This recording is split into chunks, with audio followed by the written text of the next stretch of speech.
For me, getting the diagnosis of ADHD was transformative because suddenly I understood why I struggled with some pretty simple things. I think more than any other mental health issue, education about ADHD is crucial. When I started to deal with my ADHD, life got so much easier. If you're suffering, it could be needless suffering. Ask the Messenger's TV show is a TV show that educates, informs, and entertains our viewers on public health issues such as mental illness, suicide, addiction, illness and disease, COVID-19 relief, crime, domestic violence, homelessness, human trafficking, employment opportunities, healthcare, and more. And now, Ask the Messengers. There are many cause awarenesses during the month of October. Today on Ask the Messengers, we are going to share some valuable information about Attention Deficit Hyperactivity Disorder, or ADHD. In this episode, we hope that you will understand what ADHD is and how those who have been diagnosed with it live their lives. Ask the Messengers begins now.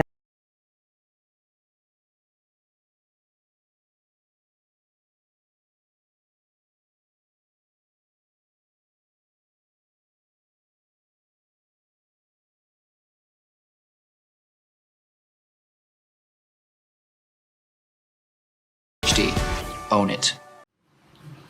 What's up, guys? I'm Michael Phelps. I'm an Olympic champion and I have ADHD.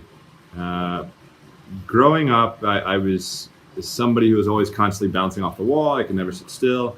If I could go back in time and tell my younger self something, I would tell him to believe what's in his heart and never ever give up. That's something that I've lived with my whole entire life and will continue to live with. It's been something that's changed my life since the beginning. I think the biggest thing for me, once I found that it was okay to talk to somebody and seek help, I think that's something that has changed my life forever. And now I'm able to live life to its fullest. I had kids who, we were all in the same class and teachers would treat them differently than they would treat me. I had a teacher tell me that I would never amount to anything and I would never be successful. So it was a challenge and it was a struggle, but for me, it was something I'm thankful happened. And I'm thankful that I am how I am. I look at myself every day and I'm so proud and so happy of who I am and who I've been able to become. Hi, I'm Jessica McCabe. I'm the creator and host of the YouTube channel How to ADHD, and I have ADHD. This is what I'd like to tell my younger self. Take your ADHD seriously, even if those around you don't. Even if it seems like it's a joke and the way that it's portrayed in the media seems very silly and superficial. ADHD is affecting you in ways that you can't even imagine. It impacts every aspect of your life. And the reason why you're struggling, the reason why you're having trouble reaching your potential, the reason why you feel lazy or stupid or less than when you're not, when you're capable and valuable and talented, is because of your ADHD.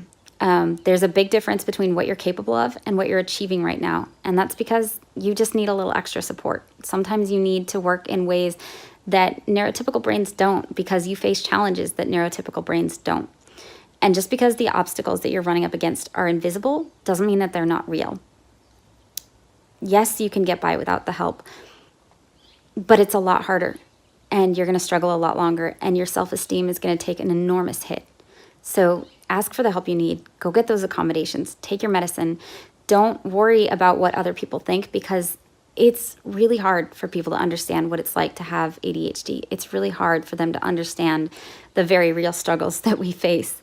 And so it's easy to let other people's dismissiveness make us dismissive of our own challenges. But you know what you're going through, and you know that you need help, and it's okay to ask for it. Hi, I'm Zoe Saldana, and I was undiagnosed, actually, with dyslexia and ADHD. And there was actually a moment where my mother was encouraged by medical practitioners and teachers to medicate me, and she didn't.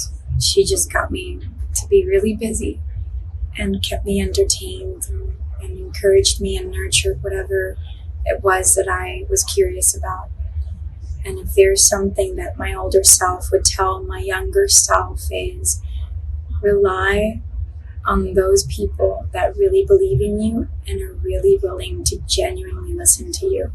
It does get better, but please speak up. Don't live in silence, because who you are and what you do and what you're going through is not wrong. And you need help. And sometimes there is somebody around you that can help you. But if you use your voice and you speak up, then they know, whether it's a teacher, a friend, a parent, a hotline, a website, speak up, because you deserve to be heard. Our brain is used for many different functions, like controlling memory, emotion, touch, motor skills, vision, and so much more. However, not everyone's brain works in exactly the same way, and some people may have an ADHD brain. It can be great to see and do things in ways that are different to others, but this can also be difficult and frustrating. Today is to describe for you some of the characteristics of what we call ADHD, give some examples of them, and then talk a little bit about what we know about what's involved in the brain in the course of ADHD. One thing that's important is that one of the main things that people with ADHD complain about is they have trouble staying tuned. That when they're listening or reading or working on something, they get part of it, but then it sort of drifts off, and then they're back, and then they drift off, and it drifts off again, and then they're back. They have difficulty staying tuned. It's similar in a way to the problem you have with a cell phone, where you're in an area where you don't have good reception, you can get part of it, and then the message keeps fading in and out.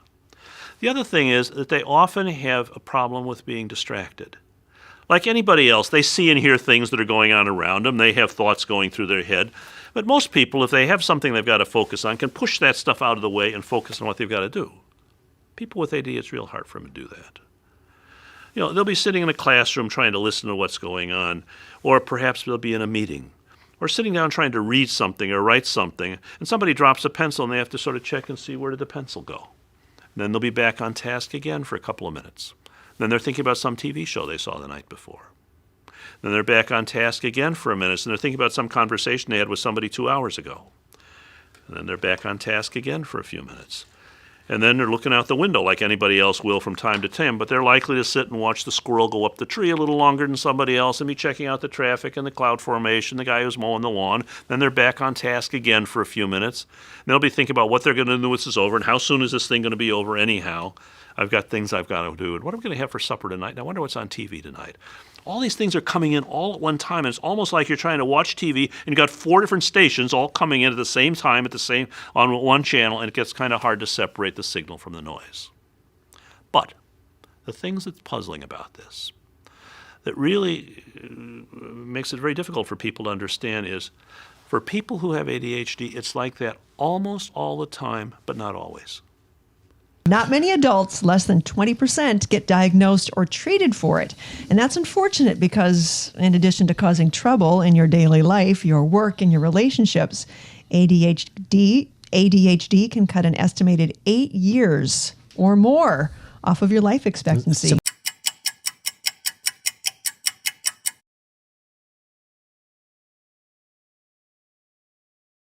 Let's just get this done. 1 minus 3 over 4 plus negative 12 with 1/4. I forgot. Come on, just saying A sets. Focus. How do you do this? Pay attention. Homework. What? Okay. Why is this so hard? Easy. Shut up. Focus. Why am I like this? Snap out of it. I don't remember. Come on.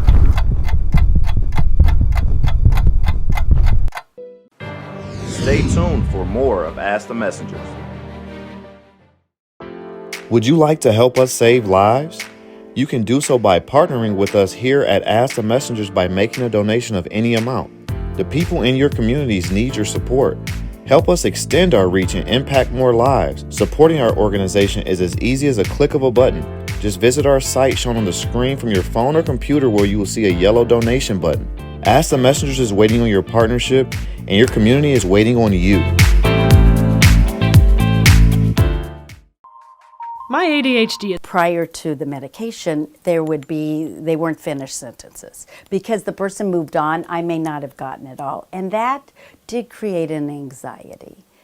I have found that what I'm able to do, so having identified those, one is the Post-its and keeping to-do lists. Two is note-taking, and which forces me to not go off and think of other things, but to try and stay with what the person is saying. And three is being self-aware that I may be talking and then forget what I wanted to say. So I'm registering in my head, I'm a little lost. I may throw out some words that kind of, I don't go but I may, and just kind of say words that kind of giving myself time to kind of catch up where I am. And then owning it, because sometimes I don't know. And so if I'm having a lunch meeting and people are coming in, you start having a conversation, and then would you like more iced tea, or would you like ice, and do you want something to, I can easily get distracted. But being aware of that and not being afraid to say, that thought has just left me, but I'm sure it'll come back and I'm okay, and I'll let you know. That is empowering as a person, because then it's like, or I have said, I do have ADHD and it's not with me, but it will come back. And it does come back. When you worry that it's not coming, it won't. But if you can kind of let it go, it's so interesting how it creeps back in and you're like, yeah, I got this. Excuse me. Or I'll let them finish and say, I had forgotten what I was going to say, but I remember. I've noticed from my own experience several benefits of ADHD that are applicable in the modern world. For one, brainstorming. Sure, my mind is rarely quiet, but I'm comfortable in that. The sheer number of thoughts and ideas is astounding. Even if a lot of them are bad or half-baked, they're great jumping off points for deeper thinking. One distraction can lead to an unending train of thought, fueled by intrigue for each next thing. It's like popping popcorn. One kernel goes, and then they all take off. The suicide rate is higher in people with ADHD and their families. My clinical colleagues have shared with me that many children they see with ADHD have already begun at young ages to self-loathe, even having thoughts and often actions of self-harm or suicide.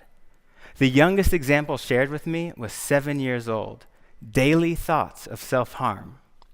The stress of not being able to function in an environment for which you're not adapted, while expected to, is heavy. I'm going to leave you with a very simple tactic for fighting your own rebellion, whatever your battlefield may be. Since I was a kid, whenever I feel completely misunderstood or unappreciated, alone, because I don't think right, I'll seek out a mirror, look straight in my eye, and reassure myself, not narcissistically or egotistically, but genuinely, I love you. Because as long as you do, somebody does. And as long as somebody does, Cuddy, you gonna be all right. We'll be right back with more of Ask the Messengers.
Do you feel like you might have adult ADHD?